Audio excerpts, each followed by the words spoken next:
Hello, welcome back to the 33rd episode of WCATChats. I'm Nathan Roger. Alongside me is Palmer Ruth, and today we have two special guests. Can you guys go ahead and introduce yourselves?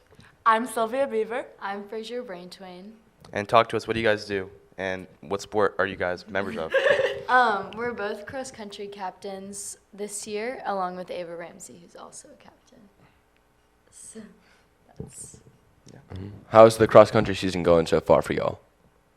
It's going pretty well. We had a slow start. We don't really do a lot of meets towards the beginning of the season. It's mostly just practices, but we've had 3 away meets and a couple time trials and 1 home meet, which was last night. So it's going pretty well. People are already getting pretty fast, so we're excited. So talk to us about the practices.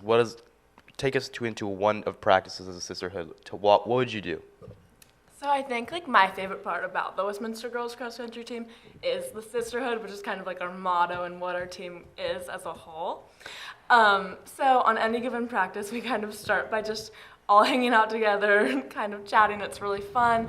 And then we'll begin with maybe a warm-up. It really depends on if it's a hard day or an easier recovery day. We run in running groups, and that's another important part of the Sisterhood is even though running's individual, we're always kind of running together and using our teammates to push ourselves.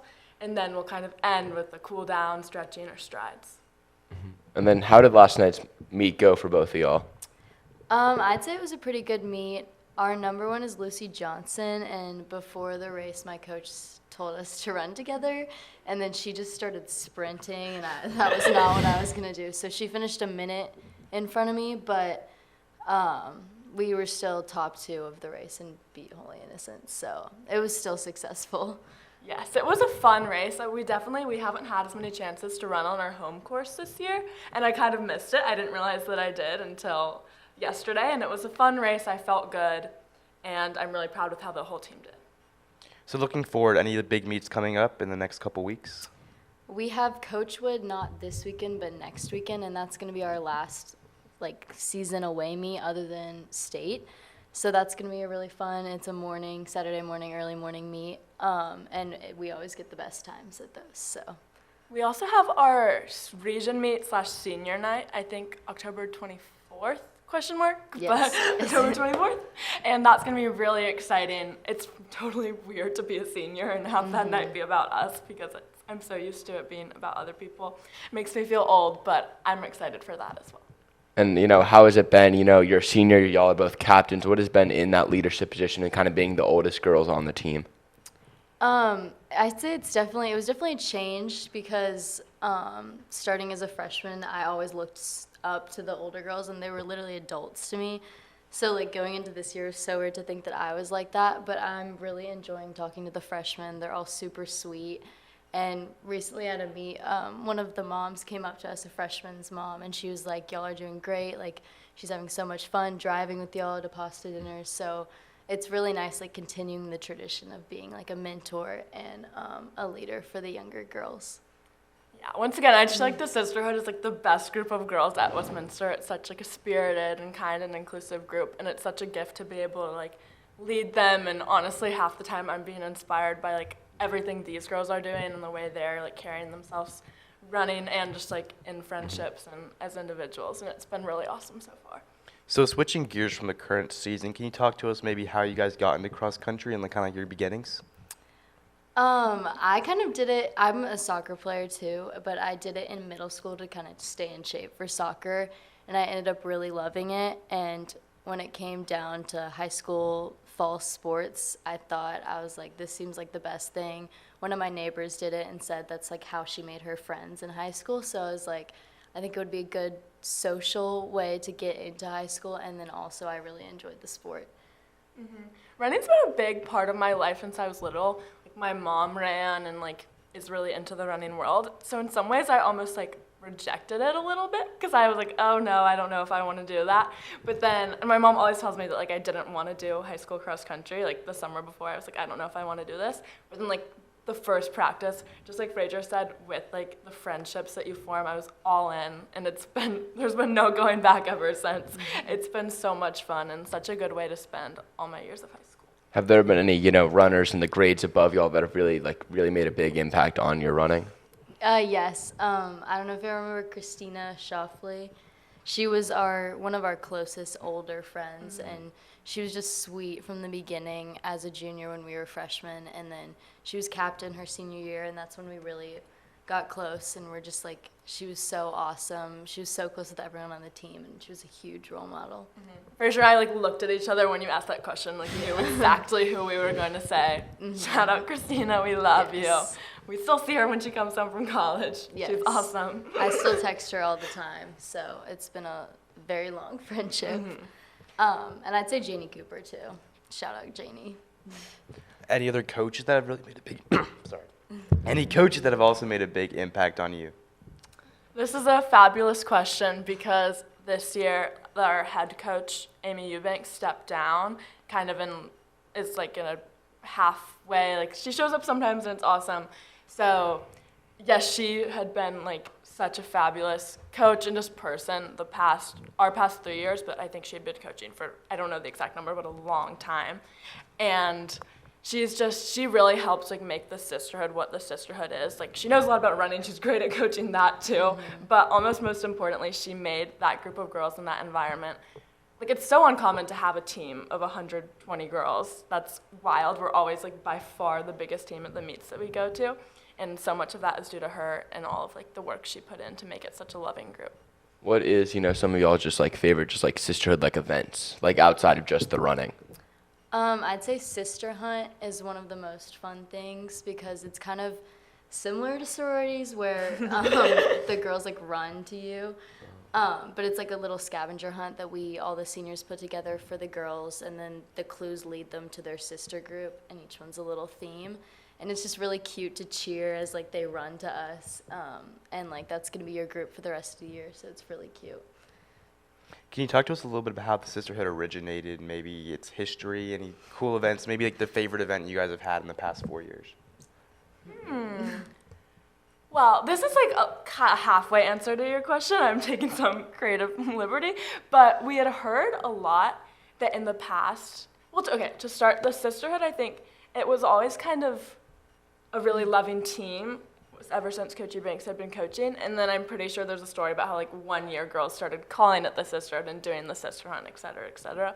But something really fun we did this year that just kind of was fun and silly was we'd heard in the past that runners, like the seniors, would surprise everyone one day by just showing up with water guns and like attacking the underclassmen. And we decided to try and bring that back this year, and it was a big success. We did it the other week. It was just a lot of fun. It was a great way to spend a Friday practice. Yeah. And then, looking ahead to the rest of the season, what are some goals you have set as a team or just personally for yourself? I think as a team, we really want to perform well in state. We lost a lot of really good runners last year, and usually it's kind of just like a thing that we have really good talent, so we don't really have to like worry that we train, but like it's not a lot of worry. But this is for state, we're actually like putting in the work, and it's going to be like a big battle to place well. So that's one of our goals, is to make sure we're doing our training thoroughly, getting enough miles in during the weeks so that the training shows in state. I'd say personally, I just want to keep like trying my best. That sounds a little cliche, but just putting my best foot forward every practice, like kind of like Frazier was saying, and then hopefully seeing some results. Talking about young talent, any special runners that have been really standing out this year that you've seen? Like I said, Lucy Johnson has stepped up really big this year. I think she did track last year, and track always makes girls so much faster, and I know she did a lot of running this summer. Every time I was at Westminster, I'd see her on the trails, so she's definitely improved a lot. Her PR, I don't know how much it's dropped, but it's crazy. So we have her. We have a lot of freshmen. Luca Plyer and Etta Moore are the 2 freshmen that are in the top 10, I think. And they're really awesome, and I think they have a lot of potential going forward. And then do y'all have any favorite meets that are on the calendar that you just look forward to every year? Typically, I look forward to Wingfoot because it's typically our night race. It wasn't at night this year, but it was still really fun. There's like a DJ, and it's kind of a dance party and snacks and food trucks. It's like half party, half cross-country meet, it feels like. And then looking forward to the season again, like Has there been like a specific event outside of the cross country trails as a sisterhood where you guys have really bonded like outside of the school setting? I'd say the pasta dinners are the main thing we do outside. It's the Friday before an away meet. We usually go to someone's house. Everyone's there, like pasta. We have the seniors cook, and you sit in your sister groups and just kind of bond. And I think that's the biggest way off campus. We get to know each other and get closer. And now when you're running in a race, what's going through your head? Are you just like completely off in La La Land? Or are you like zoning in, just trying to like get to the finish line?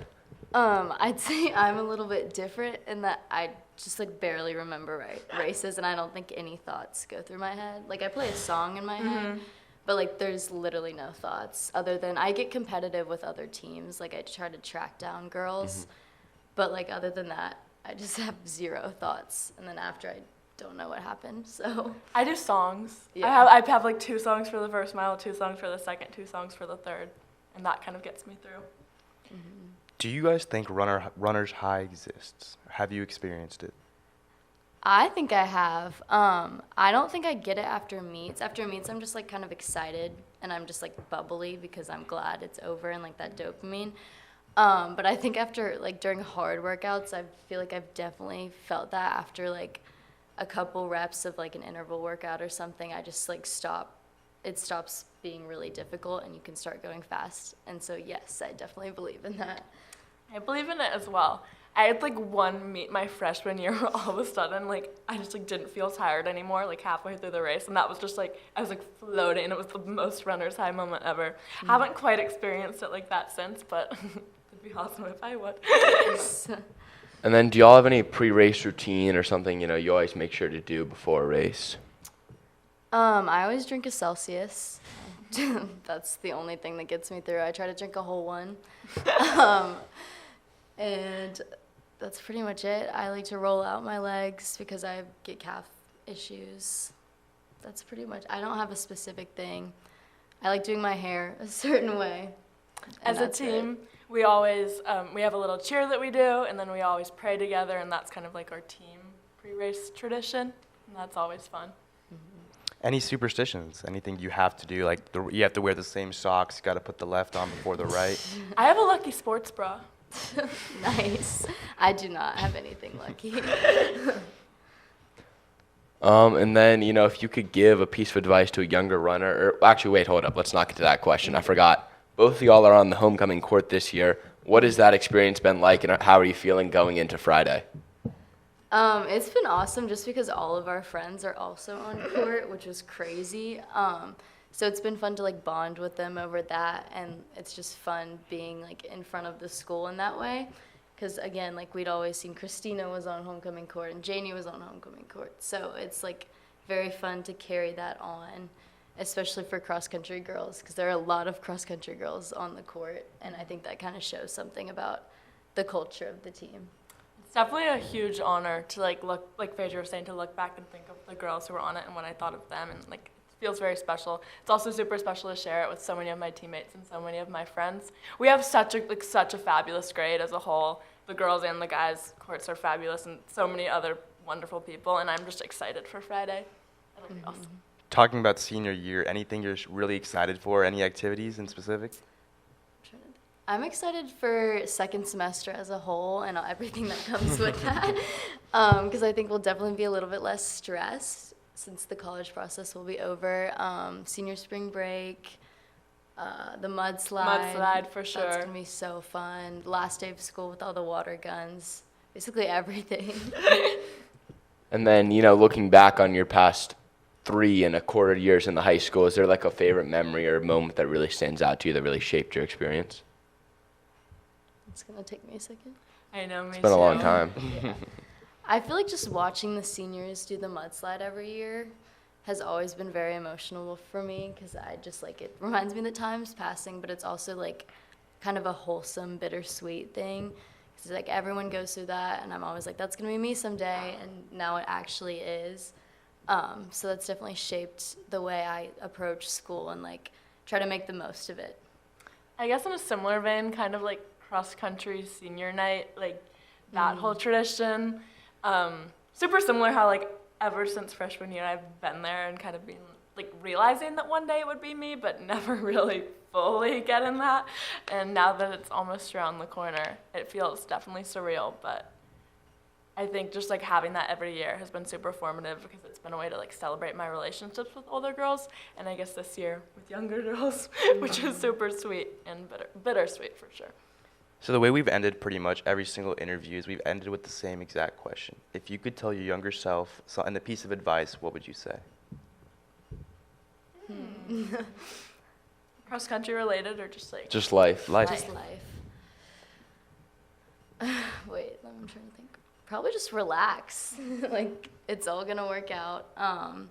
Don't get too caught up in the little things, and probably make the most of like relationships and friendships and all of that with anyone you see on campus, because you only have a limited amount of time with them. Awesome. I'd probably just say like, it's all gonna work out. It's all gonna be okay. Keep your head up. Keep a good attitude. Yes. All right, well, thank you guys so much for coming on, and good luck for the rest of the season. Thank you. Thanks for having us. Thank you. Thanks for coming on. Thank you so much, Frazier and Sylvia. It was great getting to talk to you. And again, good luck in the rest of the year. Moving over to some other sports. Volleyball are 40-8 on the year. Over the weekend, they went 3-1 in the serve for the Cure tournament. And then last Wednesday, they beat Chattahoochee and Midtown. And last night, they had their senior night. It was versus Sandy Creek. And because the other team canceled, it was a 5-set match, and it was a thriller. It went down to the wire. I mean, every set was decided by a couple of points here and there. Westminster did come out on top 3-2, and Ellie Myers got to the 1,000th kill of her career on senior night. That's crazy. And a couple matches before that, Sophia Joe got 1,000 digs, which is pretty crazy as she's only a junior. And we'll see if she can make that even higher mark maybe next year. And they'll be back in action Thursday in the region tournament at home versus Clarkston. I know I'll be there, for better or for worse. And speaking of region tournaments, that's what softball's in right now. And they're going to play, I couldn't figure out who won, but last night Holy Innocents Druid Hills played, and Westminster will be playing the winner of them tonight. Let's see if it's been updated and decided here. Oh, he was logged out. We'll move on over to football, who had their first region game, and they won it. Unfortunately, I wasn't there. I was down in Florida. But from what I've heard, it was one of the strangest games. It was a very interesting game because Holy Innocents, right, they're known for their triple options, what they run pretty much every single play. And when you're down points, you usually want to, snap the ball early in the play clock so you can attack, you know what I mean? Mm-hmm. But they were waiting for the play clock to get down to pretty much 3 or 4 seconds every single play, not putting themselves in the best position. Yeah, it was a difficult side of broadcasting. Got a lot of dead time to fill. But Will Simpson drilled 3 field goals, including a really clutch, just about long 40-yarder. And then Holy Innocents got the ball back, and they knocked a fumble out. And then they kicked another field goal to really make that 9-3. And now football leading the region. Yeah. 1-0 in region play, and they're going to be playing Stevenson homecoming tonight at Friday. Tonight at Friday. It'll be a pink out, so make sure you're wearing your pink. And back to softball. Softball 12-8 on the year. They're playing really, really well. They played in the region tournament. They play in the region tournament starting tonight versus the winner of Holy Innocents and Druid Hills. They beat Clarkston yesterday 15-0. I mean, just an overall pretty great game. Combined. Not yesterday. It was last Thursday. It was last Thursday, so almost a week ago, actually. Yeah. It was a combined perfect game between Adelaide Banks and Kate McDonald. Can you call it a perfect game if it's 3 innings? It's technically a perfect game. No, not according to MLB rules. Yeah, well, it's not an actual perfect game, but a perfect outing. Okay, sure. Yeah, they had 8 strikeouts in 3 innings. Jeez. Literally every single person but one struck out. And they also threw like 2 pitches more than they had to each inning, which is just the minimum. Yeah, Kate McDonald threw 11 pitches. The minimum, an immaculate would have been 9. Yeah. Wow, that's pretty impressive. 10 walks, so patient at the plate were the Wildcats. Mm-hmm. Yeah. But, they got tonight, 5 o'clock over at KCB Stadium. They got a big game coming up. Now, cross country, they kind of just briefly touched on it. Girls had to beat highest Holy Innocents Episcopal School. Lucy got first. Frazier, we just had on, got second. And, yeah, they have an off weekend, so nothing. And then they have the Coach Wood Invitational. And then moving into some professional sports, MLB playoffs have started. It's October. It's getting cold. So we're going to do a little bit of playoff predictions here. Alrighty? Ooh. Okay, shall we do the wild card round first? Who do we got going out? All right, we'll go with the Twins and the Blue Jays 1st. I'm going to go with going the Twins. Twins. The Blue Jays did lose. Purely just because the Blue Jays lost, I'm going Twins on that one. Yeah, because I feel like the Blue Jays, they feel like they're the better team. Yeah, You know what I mean? But, they do. like, Yeah. they But lost. I like the Twins more. Being down one, I think taking game one of a wild card series is just massive. yeah. It's just like the wild card series can just be such a coin flip. That's why Yeah. I'm happy. The Braves got the bye. Yankees technically got the bye until next season, so they don't have to worry about that. For the Rangers versus the Rays, the Rays last night played terrible. They did not look good. I'm still they going had they Rays. had the most errors in a postseason game. I That's like not the gonna help. Rays. That's not going to help. I like the Rangers. I think Corey Seager's going to take them through. Yeah, Corey Seager, if he gets hot, I mean, they're going to be a tough team to beat. Then we'll stay on the AL side. Sure. Astros versus Twins. I think it's just Astros. I think it's Astros. got to be It's just Astros, Astros. but they're just so annoying. I mean, I love they're the good. Astros. They're good every year, and it's kind of a little bit of irritating. But you got to also. But just I think they're respect not the team. nearly as strong this year as they have been. No, Yeah. because they don't have Lance McCullers. or They the don't have the amount of the juggernaut of pitching that they do. But their lineup is just too talented for them not to be able to make it. And because the AL, I feel like, is almost a cakewalk until you get to the ALCS for both sides. And then the Orioles versus the Rangers. That's for gonna be a me. good series. I'm taking the Orioles. I love the Orioles. Nah, I got Rays there, and I got Rays winning that. I think the Rangers could come out just because it could be similar to a Philly situation from last year. Well, I think you also have to think about. I really think the Orioles only have two good pitchers in Kyle Bradish and Grayson Rodriguez, right? And when you get to, I guess DS is only a 5-game yeah, series. you could pitch True. both of them Twice. Yeah. But, I love Rays. You got Glass now. You're going to have Savale, and who's the third guy? Last night was Not great. terrible. That's a He bit of a walked. stretch. I wouldn't say he terrible. walked 6. and Terrible gave is a up 5 stretch. hits. I don't think he only gave He it like 3 peaked the runs. box score. Pretty sure only gave it like 3 Yeah, I earned know, runs. but you can't be walking 6. No. Yeah, eight Ks, 5 walks, 6 hits. So not the best stat line. And that's a whip of over 2. Yeah. So Wow. I know That Alex is- here is a big proponent of the whip Is he a whip guy? statistic. Uh-huh. Likes to Big whip. whip guy. Big whip guy. So now I'm pretty sure we have. Orioles, Astros for you. No, I got He has Rays. Astros, Yeah, Rays. I'm going Astros will be in the World Series. I agree. We'll be the AL champion. I agree. No. Nope. Orioles. Okay. Orioles. Okay. Okay. we gotta keep track of this. Rutschman They is- have. I just think that they have no playoff experience. So it's Yeah. just like they're gonna I succumb don't- to I the don't- pressure. I don't care. Okay. Sure. Your opinion? Moving on over to the National League side. Diamondbacks took game 1, but I still believe in that Brook. Actually, No, I'm going no, I'm going Diamondbacks. I'm going Diamondbacks. The Brewers. I mean, Their go- offense is abysmal. Can we just agree it's Diamondbacks Phillies on that National Yeah. League side? Yeah. Actually, You think Marlins? no, I'm not. No the way. Marlins are not doing it. Their pitching's oh my done. god, 4-1. Who do they have after Luzardo? No one. Garrett. Oh my god. Yeah, Nola. No, Braxton Garrett's really good. Not this year. He was really good second half of last year. Let's see his stats. He was solid. 3.66 ERA. I mean, But that's not who you want as your 2 in a playoff game. Honestly, yeah, that's it's not bad at all. like a 1.10 ERA plus. Yeah, Nola's been a lot worse. Yeah, Nola's been a bum.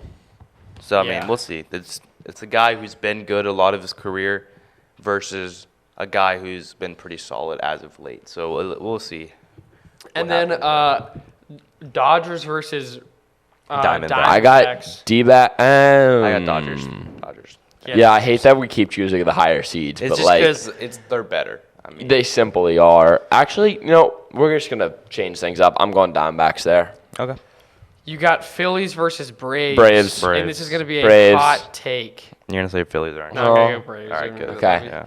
Then I got Actually, no. Braves are beating the Diamondbacks. I think Braves win the World Series. Reese Hoskins hits a homer off of Strider. Shut up.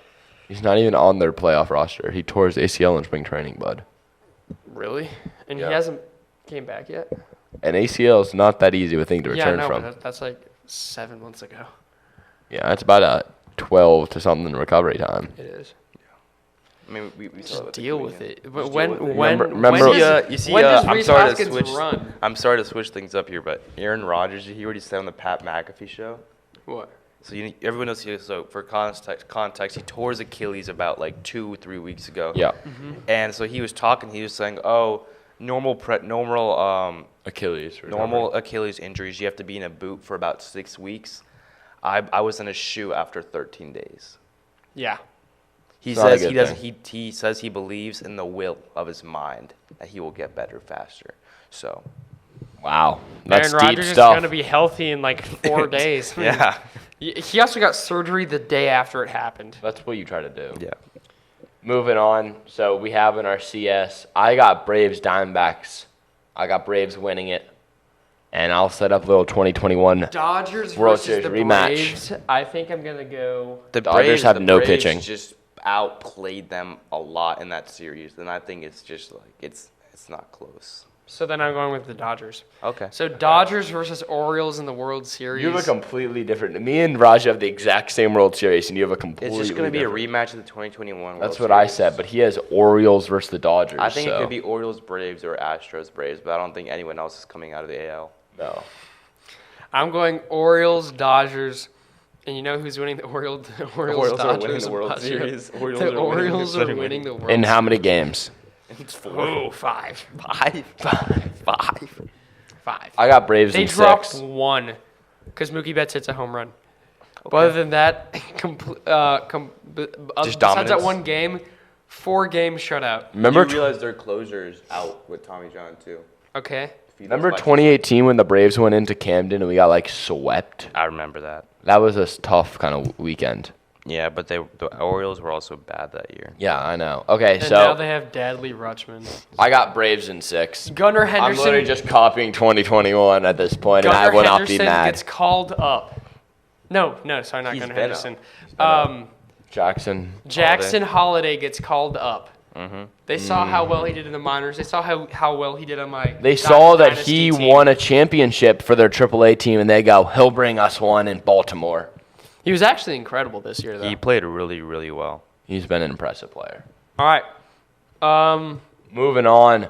Blake Gillikin. He signed. Yeah. He's back in the NFL. Signed with the Cardinals last night, and he will be their starting punter. So congrats to Blake. Great to see him back on the gridiron on Sundays. And now going over back to baseball a little bit, Will Benson, who we had on the podcast, Westminster alum, their season, those are the Pretty Reds. impressive stat line. Reds ended their year as they were fighting for a wild card spot, weren't able to obtain it, but they had a great season.